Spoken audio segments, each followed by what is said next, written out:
Ya, pemirsa, polusi udara bukanlah masalah sepele. Imbasnya aktivitas warga terganggu, kesehatan terancam, dan merusak lingkungan. Masyarakat menanti realisasi nyata dari sejumlah langkah konkret yang dirancang pemerintah untuk mengatasi polusi.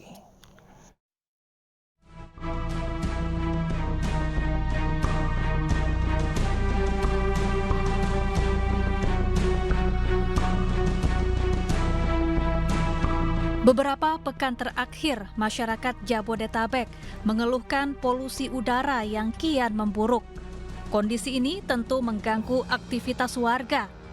Hampir setiap hari, data IQR, perusahaan teknologi kualitas udara yang berbasis di Swiss, selalu menunjukkan kualitas udara di Jakarta masuk kategori tidak sehat. Bahkan kasus infeksi pernapasan atas atau ISPA meningkat. Banyak balita dan anak-anak menderita ISPA, di mana virus dan bakteri tentu akan lebih cepat berkembang dan menyebar di tengah kualitas udara buruk. Presiden Joko Widodo juga dikabarkan mengalami batuk-batuk selama beberapa hari imbas polusi di Jabodetabek. Presiden menggelar rapat terbatas yang secara khusus membahas masalah polusi udara di Jabodetabek. Sejumlah upaya jangka pendek dan jangka panjang akan dilakukan untuk mengatasi polusi. Menko Kemaritiman dan Investasi Luhut Binsar Panjaitan turun tangan mengoordinasi penanganan polusi udara.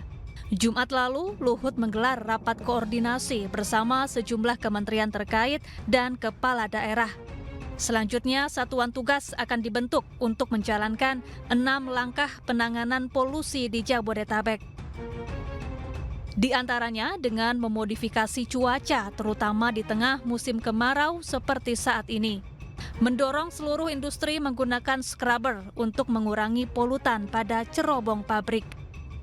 Membagi jam kerja di setiap perusahaan atau instansi pemerintah, di antaranya dengan work from home. Memperluas dan memperketat uji emisi kendaraan. Mendorong masyarakat hingga pejabat agar beralih menggunakan transportasi publik. Dan pemerintah juga akan mempercepat penggunaan kendaraan listrik. Pemerintah Provinsi DKI Jakarta akan mulai menerapkan work from home atau bekerja dari rumah bagi seluruh aparatur sipil negara mulai Senin besok. Penerapan WFH ini akan berjalan selama 2 bulan.